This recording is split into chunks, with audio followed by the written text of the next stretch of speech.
नमस्कार मित्रांनो, स्वागत आहे आपल्या एका नवीन व्हिडिओमध्ये. तर मित्रांनो, आज मौजे चोराडे येथे भव्य दिव्यचं एक दुसरा एक बैलचं जंगी मैदान पार पडत आहे.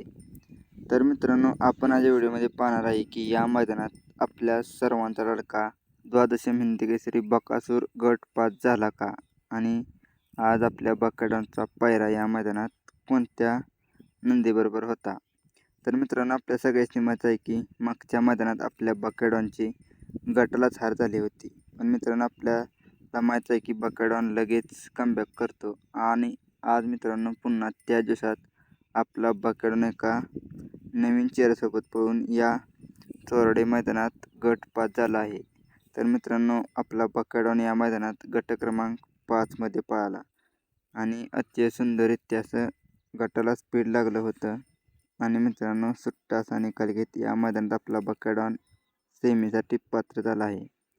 तर मित्रांनो, पायरा कोण होता? तर मित्रांनो, दुसा चांद, मित्रांनो नेवरेकरांचा चांद आपल्या बकासूरबरोबर आज या चोराडीच्या मैदानात पळाला आणि अतिशय सुंदररित्याची बकासूरला साथ दिली. आणि नक्कीच मित्रांनो, आज बकाडॉन आणि चांद या मैदानात सेमी पण काढतील त्याच अंतरानं. तर बघूया आपण आपला बकाडॉन कुठल्या सेमीत लागतोय.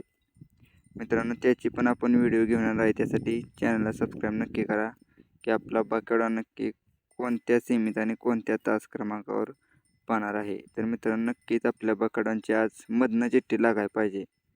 कारण मित्रांनो, आपल्याला माहीत आहे की आपल्या बकाडॉनचं नशीब म्हणजे कडलाच मित्रांनो गट मधनं लागला तर सेमीला नाही तर फायनलला कडनं चिठ्ठी लागते.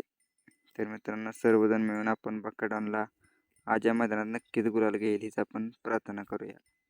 तर मित्रांनो, व्हिडिओ आवडलाच तर व्हिडिओला एक लाईक आणि चॅनलला सबस्क्राईब नक्की करा. धन्यवाद.